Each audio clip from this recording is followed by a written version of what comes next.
opening statement about Jeff, and then we'll get to your questions. Hello, everybody. Good to see you. Yeah, very excited to announce Jeff's promotion. A guy that I have a tremendous amount of confidence in. I'm a big believer in. He's been an integral part of my coaching life for many, many years. And obviously, Coach Jeff as a player, have known his family for a long, long time. I'd be very remiss if I did not talk about Jeff's loyalty, his commitment to Illinois basketball, his dedication to this program, to helping us build it. He did it in maybe more of a behind the scenes way than most of you saw, but was very, very prominent within the inner workings of our program, and very deserving of the opportunity to get back on the road. He'd really been off the road due to COVID, really a short period of time, something which I did before. And I don't worry about that because I know how hard he works. I know his connections throughout the world, and great relationships guy, a guy that all of our players feel very, very strongly about, and will fit in quite nicely. And he's very deserving. He's tremendous at his job because he's passionate and loyal. And excited to have him join in the Illinois basketball family. He's been a big part of our success the last 4 years. Brett, how important is it to promote a guy who's done the grunt work at lower positions, lower levels in the game, versus like hiring from outside? Rob, I'm all about loyalty. And if you guys don't know that, you don't know what our program stands for. And I think that's one of the things that I admire the most about Jeff. You've got to have people that believe in what you do, that believe in what we're doing, that believe in what this program stands for. And nobody does that better than Jeff. And he's been a recruiter, I don't know, close to 20 years and a coach for 20 years. And to find somebody that came in and wanted to be an assistant to the head coach, because he wanted to be a part of a program and wanted to be a part of something that I believed in. Man, I was fortunate to get a guy like that, and so to promote him is very easy. And it's to me, it's the right thing to do, and I know how good he is, and I know how good he'll be for our program. When you took the special assistant job, was there an understanding that if something opened up, he would be at the top of the list? No, we never had those per se topics. I think it's just known. Jeff knows how I am, and Jeff knows that what loyalty and family means to me, and then I know how good he is. So it just is one of those situations that it was perfect. It was the right time. Our program's in a much different place now than it was when we took over, and it just was not just the right thing to do. It was something that's going to benefit our program as we move forward. Thanks, Brad. Hey, Brad. You spent that first year at Kansas State with Hugs in the ops role. How much did maybe stepping away from an on-court assistant recruiting role change your outlook or mindset when you got back to that? Well, it was fabulous for me. You never lose basketball is networking, and it's connections and it's relationships. In my situation, I developed unbelievable connections in a different role. I never lost the ones I had. When I went back on the road, the position, the place I was further enhanced by being able to do that, to be quite honest. And my connections, dealing with league office, dealing with scheduling, dealing with all the administrative side of things were fabulous for me. They paid off tenfold for me. And I think a lot of those same things have happened with Jeff. He's got a very definitive look at what it looks like to be a head coach. He's had every scout like I've had, communication with assistant coaches, communication with staff and administrators has been an integral part of what he's done all along, while you keep your nose with assistant coaches into the recruiting game and what's going on, and visualizing scouting reports. And that's something Jeff's always been elite at, is the recruiting. He's a tremendous evaluator.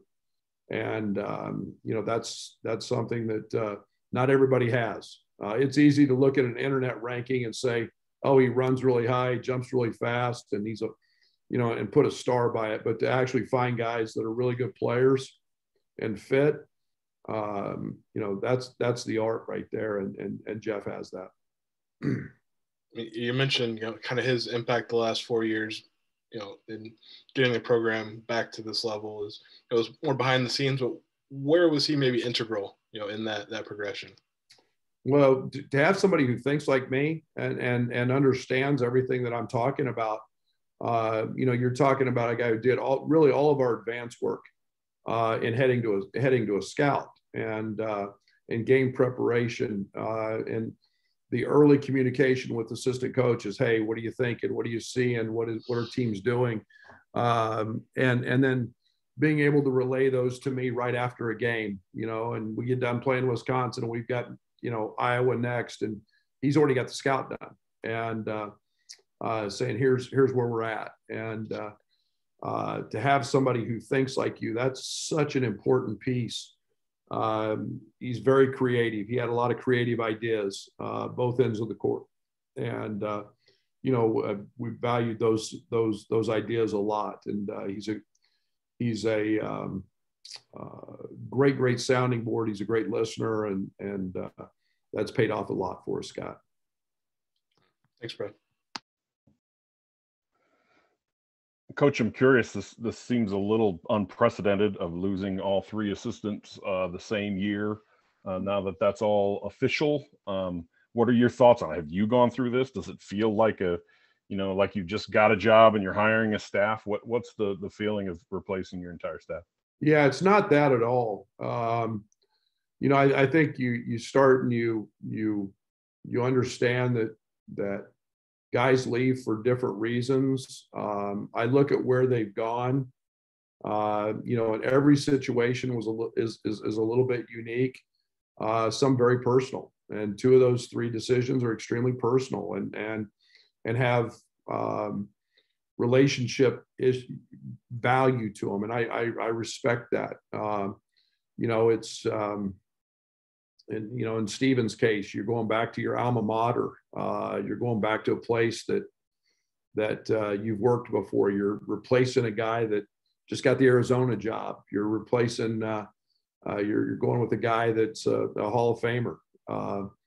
Orlando's history with Cal is so unique, and daughter went to school there, and there's so many situations, and to have it all happen in the same year means we won. Because if these guys were finishing, I look at it this way. I'm proud. I put a staff together that literally the top three programs in the country, arguably, they want our guys. And I'm looking at it like, okay, I'm going to go do it again. Go put that same type of staff together. And I hope they don't leave until they become head coaches. But damn, I'm ecstatic for them. I'm ecstatic that we put a staff together everybody thinks is that damn good. And it's unique that it happened, but I'm pretty excited by the fact that I look at it. We're gonna go do that again. We're gonna put that kind of staff together again. I feel like we've got a couple of those pieces already in place, and our program is in a way different spot than when we got here. And I think our brand is extremely powerful. It's been exciting to see that grow. And we've got a new facility. We've spent $170 million on State Farm Center. Now with Ubben remodeling, with the success and winning. A lot different place, a lot different needs than when you take a job. And you mentioned unique. It's it's fairly unique to lose the same guy to the same school twice. And you've replaced Coach Gentry with Coach Alexander twice. What does that speak to your guys out there, that guys you've worked with in the past that want to come back, and you could give him an assistant role, and that's why you got him back from Gonzaga, and now you lose him to an assistant role at Gonzaga? Is that, you just see that how college basketball works these days? I don't know if it means as much about how college basketball works, because I think we're in a unique spot that way, but I do think it's shows the family atmosphere that we talk about a lot. I think it shows the loyalty with which the way guys have been treated. I think it speaks volumes in this case that, you look and guys left and yet you got DeMonte and Trent as seniors coming back, and our program has stayed intact and with players, and that's what family's about. And everybody makes decisions that for different reasons. And I'm not in it. People ask me all the time about, well, what should I do? What's your opinion? And my opinion doesn't matter. And everybody's got personal reasons to why. And I think it's, you treat people right and you do right by them, and you create an atmosphere, you create success, and people have opportunities. And I've been very fortunate. Jeff, like I said, is being rewarded for being very, very loyal. And also I know how good he is. And so I'm ecstatic to have him. Thanks. Hey, Brad, if I have my timeline right, maybe did you know Neil before you knew Jeff, just from his time at Bushnell when you were at Western? No.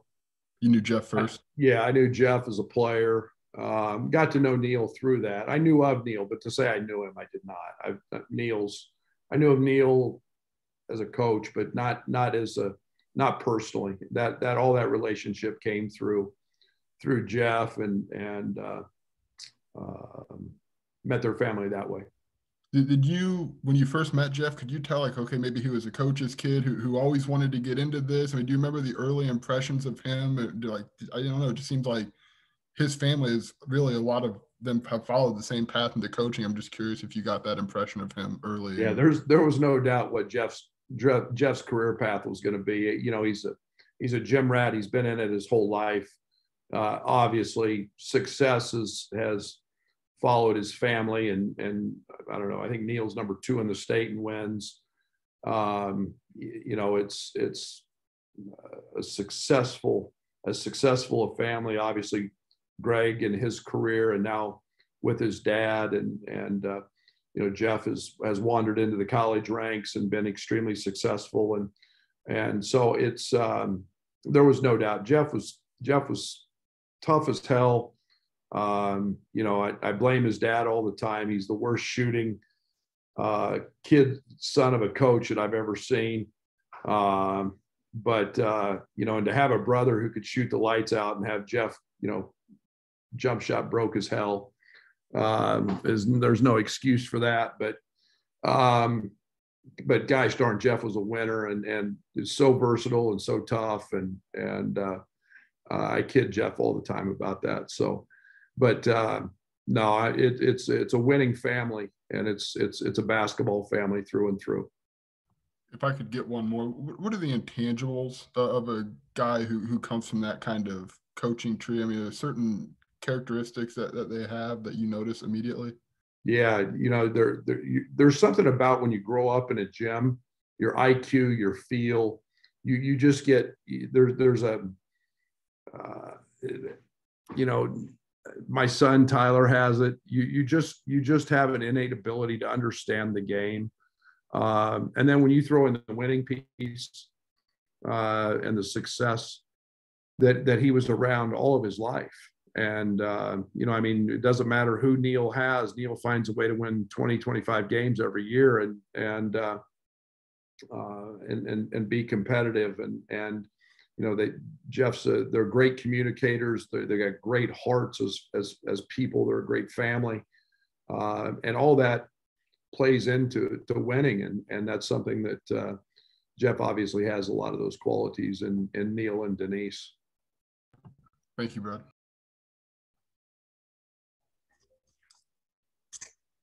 Brad, you talked so much here about the strengths of Jeff. Is there one thing that stands out about him as an assistant compared to any of the others in a particular aspect that he's strong in?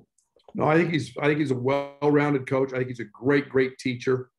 I think he's a guy that understands how to communicate. That's a big part of it today, is relationships and being able to communicate not only just with your players, but in the recruiting game. Jeff is a fantastic listener, and guys get drawn to that. And you know, I saw it firsthand when he was with me back at Daytona Beach Junior College. He's a great recruiter. He got great players, and you know, that transcends, you know, to Daytona Beach to Evansville, and you start looking at the guys they had there, and then you put the eye on that left patch, on that left chest, and he'll be able to do that here as well. So he's just a great communicator and a very genuine, nice person. Are you able to say how close you are to announcing a third hire? No. Thanks.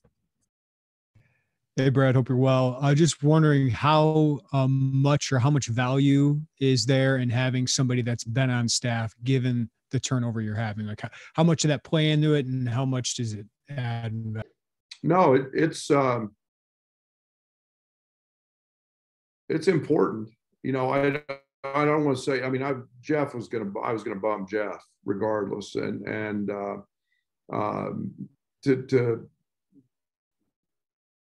you know, I don't want to diminish that he's great at what he's going to do. But having a guy that understands and knows and been a part of what we've been building, that's huge. And, you know, you start keeping guys like Zach and and Jeff, and you've got Joey Biggs, you've got Adam Fletcher, you've got Stephen Fuqua in academics, you've got the guts, Stefan, excuse me, you've got the guts of your program, the guys that handle your guys every day in different manners. Those are still intact, and that's important.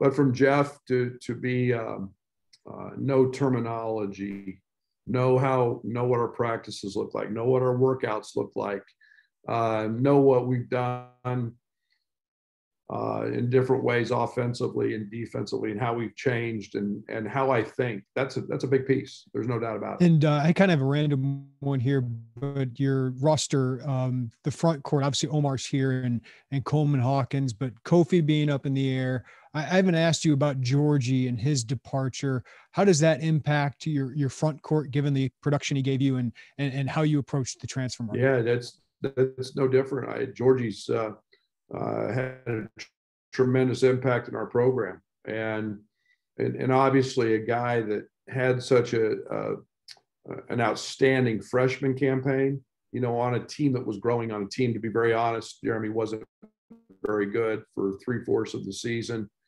because of youth, and then he steps into a completely different role his last 2 years. And, you know, I think Georgie's a terrific player, and will be missed for a lot of reasons. It is a big loss. I understand why he's going professional, and yet he's had a tremendous impact on our program, and was a guy that I love coaching. And was a perfect fit to help us build and establish our culture. So with his loss, just to follow up, like, are you more versatile, or are you looking at 4 or 5s? Like, what are you looking to add to that group? Yeah, you know, I think it's a little bit of a difficult spot. I think that Ben has not been healthy. I think the versatility of Coleman Hawkins, I'm expecting Coleman to have a fantastic year. Coleman's a guy that I see a huge jump coming, whether we play him at the 4, whether we play him some backup 5.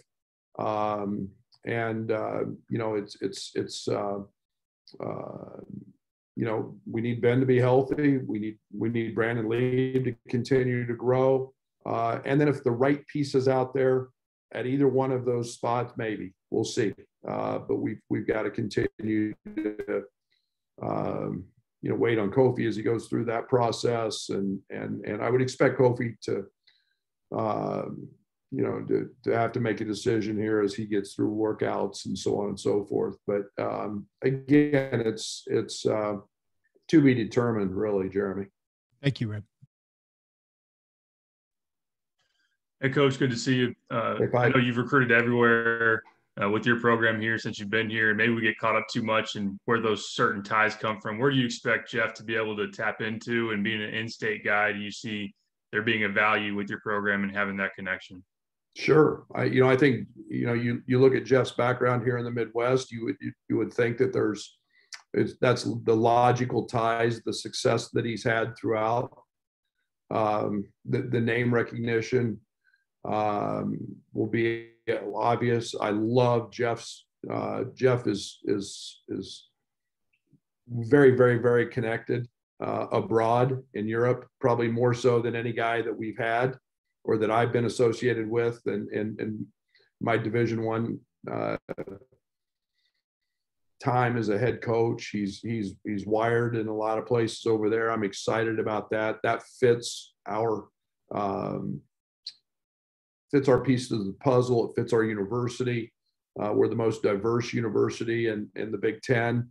So having guys from abroad will be something we'll continue to dive into. It's something I'm excited about. Jeff's been on the West Coast some. He's been very, very heavy into the Memphis area when he was at Evansville. So I think there's some areas that maybe we haven't been as strong in that he'll get us into some of those areas. And kind of a bigger picture question on recruiting, how much emphasis are you placing on, now the dead period's about to end, being able to get guys on campus and facilitating that with Chester, with Jeff here in the coming months? Yeah, and I mean, June obviously becomes an open time to start getting guys on campus. We do have guys we're bringing on campus unofficially. Again, I think that it's our guys don't report back till like the 12th, 13th. We want guys on campus, but we also want to put our best foot forward. And part of that is having our guys on campus and around and seeing what we do in workouts. So, some of those visits will happen a little later in June. Once we get going and guys around, we will have some guys early, but there's no doubt we want to get back to what we can do on the visit side. July is obviously going to be a very, very hectic month now with the 3 recruiting periods and just trying to figure all of that out. It's different. We've done it by Zooms and we've done it by streaming, and now we're going to be back live but we'll have a handful of kids in for sure. Thanks, Coach. Hey, Coach, how you doing? You mentioned the name recognition for Coach Alexander and how beneficial that could be in the recruiting in the Midwest, but just keeping it in state, how much benefit is there to being able to talk to Jeff's dad if you need a phone number or a contact or something along those lines to help be like a middleman to get in contact with another kid for you or him or really just anyone in your program? Well, I think our brand speaks for itself. I think, as coaches, we use every contact available. It just so happens his dad's the second winningest high school coach in the state. And, who wouldn't want to take advantage? I mean, all we do is is talk as coaches. I mean, we spend most of our days on the phone communicating and talking and finding, hey, what about this kid? What about that kid? That's been amplified through COVID because we haven't been able to see kids and dig into backgrounds. So, yeah, I mean, I'm not saying he's the only source, but he's a guy that in this, his dad may see a kid play in a tournament and say, hey, this kid's a good player. That's how this business works. And that's sure a benefit to have a guy like that in your own family. And then maybe a little bit of an off the wall question. I'm assuming that Quay and Neil are both kind of moving on after their graduate assistant roles. How do you go about filling those positions this off season? Have you started to look at those, or you've been more focused on this assistant coaching role? Because I'm sure that those are really important on your program as well. Yeah, no, we're looking at the overall program. There's no doubt both of those young guys have got their master's degrees. They're both in the job market. They're both very different. Quay was on the floor, an active workout guy. Neil was a little more behind the scenes and the analytics piece. They've got opportunities, both those young guys, to move on and they're going to go in different directions. Neil's looking at a career in the NBA. Quay wants to be an assistant, needs to be on the road, learn the business from a recruiting standpoint. So they both got feelers out everywhere, and we'll go about trying to replace those guys and their specific needs. We always start internally, to be very honest with guys and see how the internal guys, we've got an incredible group of managers, and we'll see how all that fits. Thanks, Coach. Appreciate it. Hey, Coach. With Chester and Jeff kind of combined, I feel like they're two guys that really just like bleed Illinois. What are you looking forward to about them working together and just kind of the strong ties that they have to the university and the state as well? Well, I've already seen that connectivity. That's unbelievable. And the two things that they'll be relentless workers. They're both great communicators.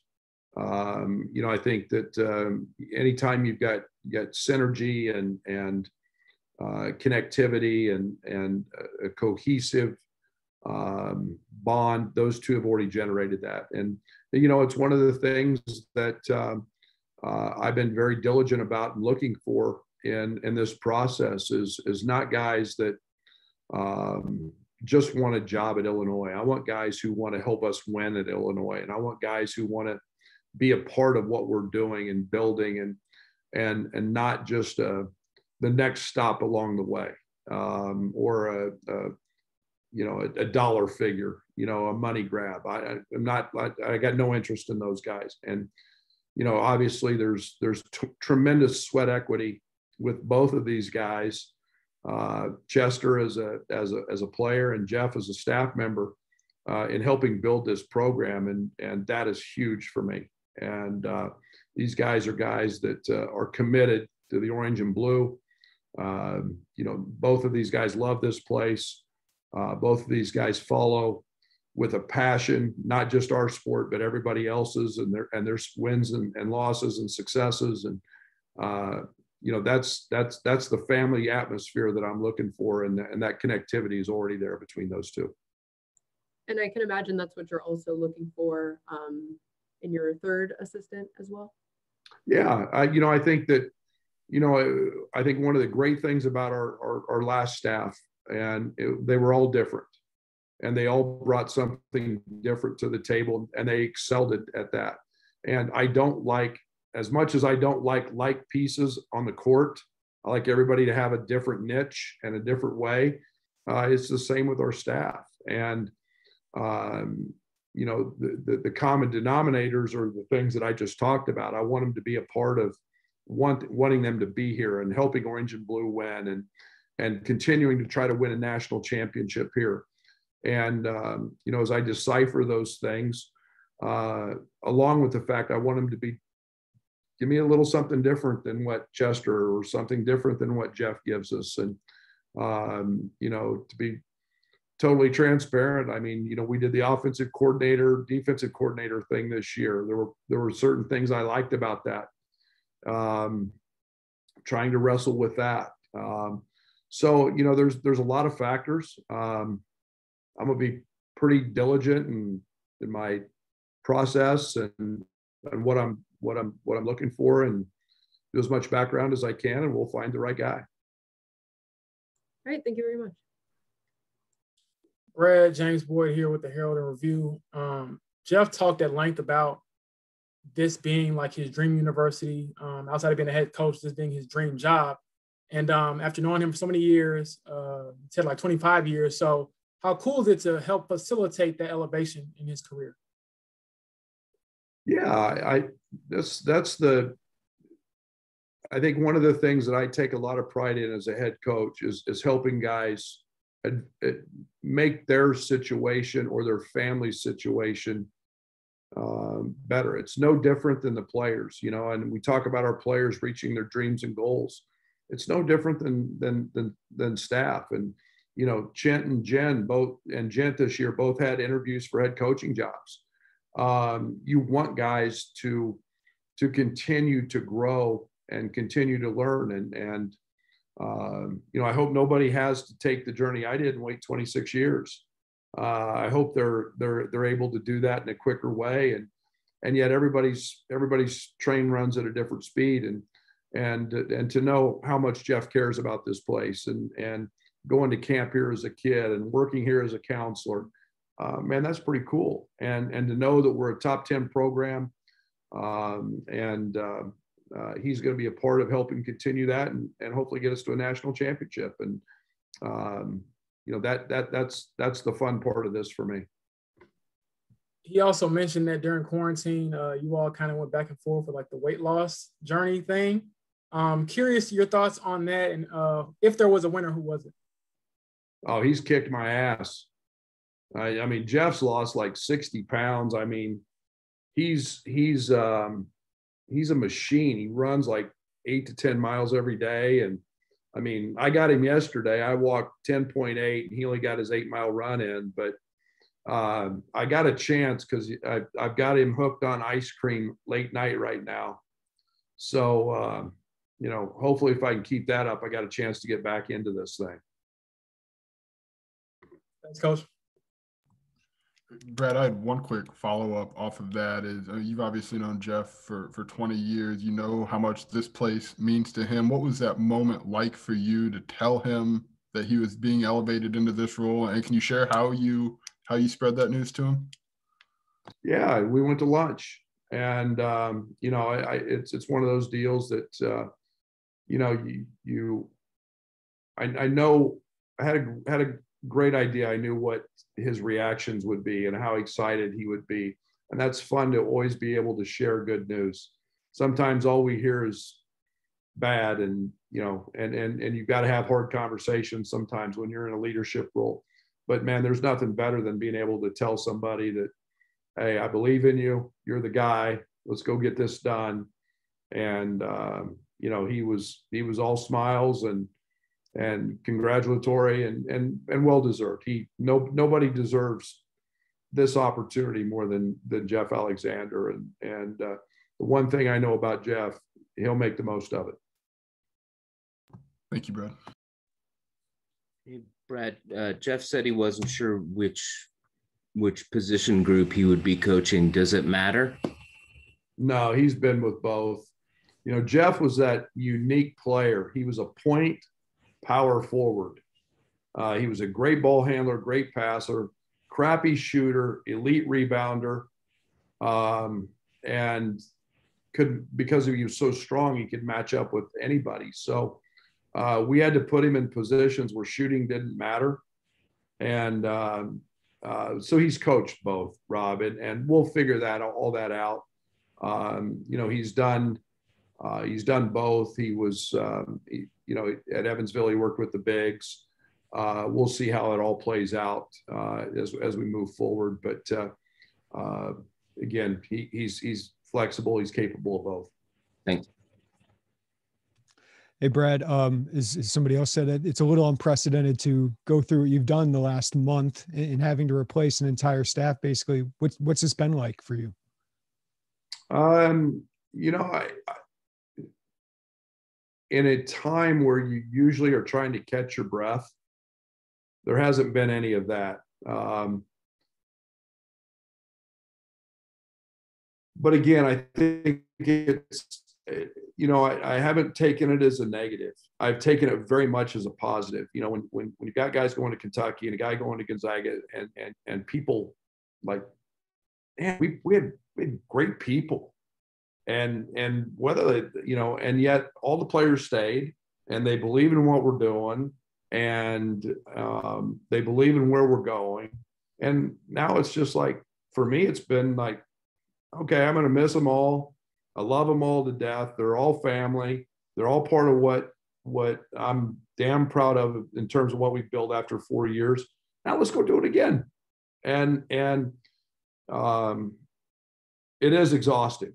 You know, and the worst thing, Jeremy, is I've got hundreds of phone calls and text messages, and it's that I can't return. And then the other side of that is it's really screwed with my golf game because I can't take my I have to take my damn phone to the course and you know, I probably have to get strokes from Lauren now because my golf game's so interrupted because of having to hire a coach.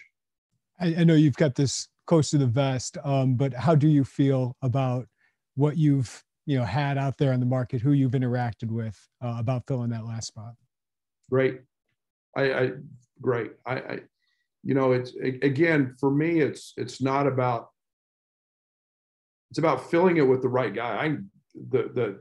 My goodness, the commitment Josh has made, the ability to know that we're a top 10 program. I mean, we're talking with right guys and that I know fit. And yet we've had calls from literally guys that would blow your mind in terms of people wanting this job and people know where our brand is at. And that's been awesome. And now it's just a matter of, you know, we got to get the right guy in here. And like I said, I'm pretty diligent going through that process. Thanks, Brad. All right, we'll go ahead and wrap it up there. Thanks everyone for your time today. Thanks, guys. Thanks, everybody.